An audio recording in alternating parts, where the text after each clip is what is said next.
حدیث مبارکہ ہے کہ قیامت کے دن ایک گنہگار بندہ جس کے نام اعمال میں ایک بھی اچھا عمل نہیں ہوگا، اس کے نام اعمال کو تولا جائے گا۔ یہ آیت ہے والوزن یومئذ الحق، کہ قیامت کے دن ترازو لگایا جائے گا، میزان قائم کیا جائے گا جس پر گناہ اور ثواب، نیکیاں اور بدیاں تولی جائیں گی۔ تو وہاں پر دو گروہ ایسے ہوں گے، دو طبقے ایسے ہوں گے، ایک جو سب سے زیادہ خوش بخت، ان کے اعمال کو تولا نہیں جائے گا، ایک جو سب سے زیادہ بدبخت ہوگا اس کے اعمال کو بھی نہیں تولا جائے گا، وہ بغیر حساب و کتاب ان کا فیصلہ کیا جائے گا۔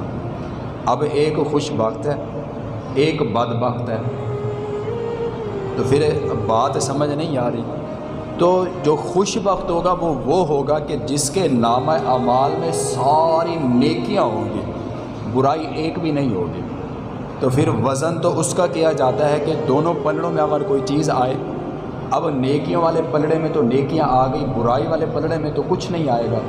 تو اس کے اعمال کو تولا نہیں جائے گا۔ اور جو سب سے زیادہ بدبخت ہوگا، جس کے نام اعمال میں ایک بھی نیکی نہیں ہوگی، سارے گناہ کے گناہ ہوں گے، اس کے اعمال کو بھی نہیں تولا جائے گا، کیونکہ نیکی تو ہے نہیں، موازنہ کس کے ساتھ ہوگا، تو ان کا حساب کتاب نہیں کیا جائے گا۔ خوش بخت جو زیادہ ہوگا اس کو جنت، جو بدبخت زیادہ ہوگا، گنہگار ہوگا، اس کو جہنم۔ تو ایک درمیان والا طبقہ ہمارے جیسا گنہگار، ثواب بھی گناہ بھی، تو ایسا گنہگار اس کے نامہ اعمال کو تولا گیا، نیکیوں والے پلڑے میں نیکیاں کم تھیں اور گناہوں کے انبار تھے، تو حکم ربی ہوا کہ اس کو زنجیروں میں جکڑو اور اس کو جہنم میں ڈال کے آؤ۔ تو فرشتے رب کے حکم کے مطابق اس کو اٹھائیں گے اور جہنم لے چلیں گے۔ اور ایک روایت کے الفاظ ہیں کہ وہ گنہگار بندہ جب جہنم کی طرف لے جایا جا رہا ہوگا تو اول بشر حضرت سیدنا آدم علیہ السلام آپ کی نظر کرم پڑے گی، تو آپ آقا کریم علیہ السلام سے یہ عرض کریں گے کہ آپ کا امتی، آپ کا غلام جہنم کی طرف لے جایا جا رہا ہے، تو آپ نظر کرم فرمائیں گے۔ اور دوسری روایت کے الفاظ ہیں جس کا مفہوم ہے کہ آقا کریم علیہ السلام کی نظر کرم پڑ جائے گی کہ میرا غلام ہے اور جہنم کی طرف لے جایا جا رہا ہے، تو آقا کریم علیہ السلام فرشتوں کو فرمائیں گے کہ رک جاؤ، کدھر لے چلے ہو میرے غلام کو؟ تو فرشتے عرض کریں گے کہ یا رسول اللہ، قانون ربی ہے کہ اعمال تولے جائے،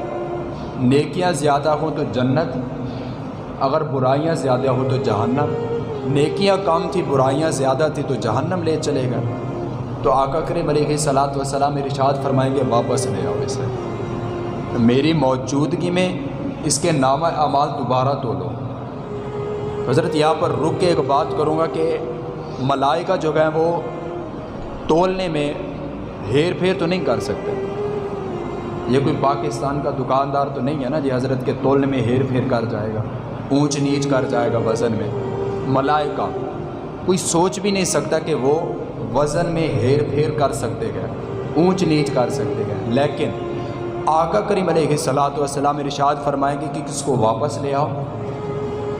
نام اعمال کو میری موجودگی میں پھر تولو۔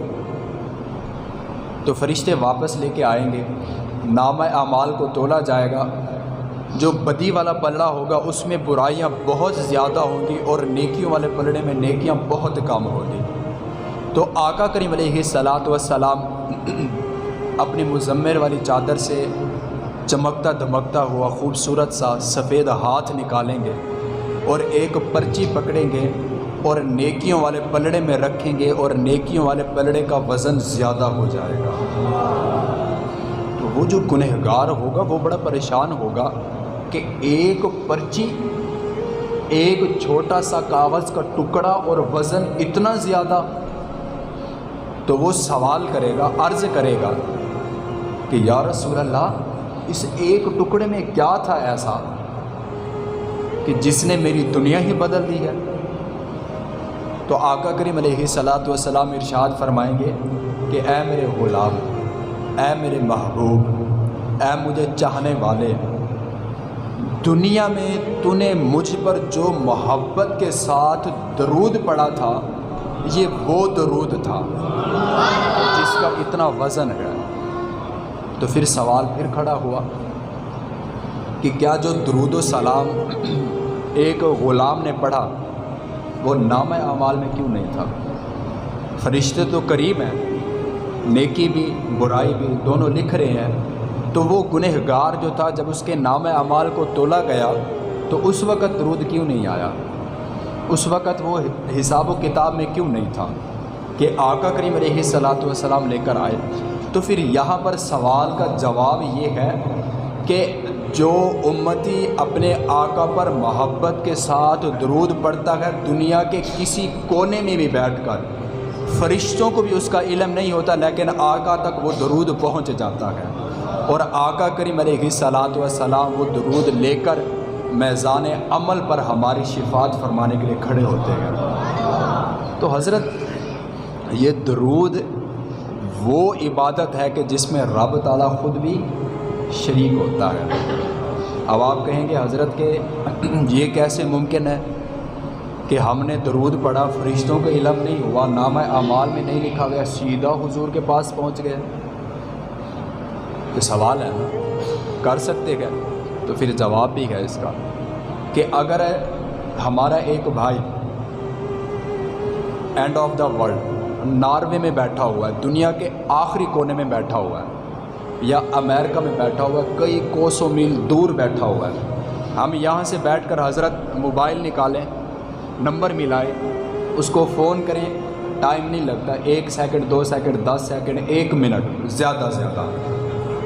کال مل جاتی ہے۔ ہم یہاں سے السلام علیکم بولتے ہیں، وہاں سے وہ جواب دیتا ہے وعلیکم السلام۔ اب سائنس کا دروازہ کھٹکھٹائے، ہم سائنس کے محتاج نہیں ہیں۔ یہ نہیں ہے کہ سائنس جو چیز مانیں گے ہم وہ مانیں گے، سائنس بلکہ آقا کریم علیہ الصلاۃ والسلام کے در کی گدا ہے، وہ وہاں پر مانگنے آتی ہے۔ ہم سائنس کے محتاج نہیں ہیں کہ سائنس جو مانے گی پھر ہم کہیں گے دیکھیں جی ہمارے آقا کی بات سچی ہوگی، وہ پہلے ہی سچی ہے۔ سائنس ہمارے لیے کوئی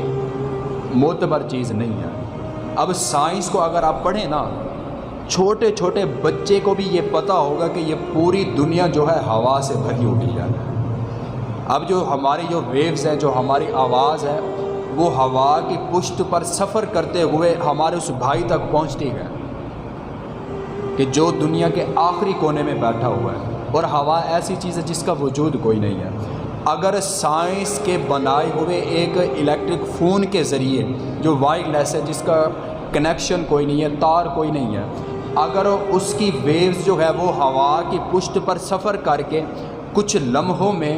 اس ہمارے بھائی تک پہنچ سکتی ہیں جو دنیا کے آخری کونے میں بیٹھا ہوا ہے، تو جن کے لیے یہ سارا کچھ بنایا گیا ہے، تو کیا ہمارا درود ان تک نہیں پہنچے گا؟ تو حضرت کوئی عقل والی بات کریں، یہ کوئی بات ہے بھلا کرنے کی جی ہم درود پڑھے وہاں پر کیسے پہنچے گا؟ بلکہ آقا کریم علیہ الصلاۃ والسلام ارشاد فرماتے کہ میرا امتی جو مجھ پر درود پڑھتا ہے میں اس کو بھی جانتا ہوں، اس کے والدین کو بھی جانتا ہوں، اور اس کے آباء و اجداد کو بھی جانتا ہوں۔ بھائی اتنا برکت ہے اور درود کو اتنا ہلکا لے لیا، اتنا بڑی شان ہے اس کی۔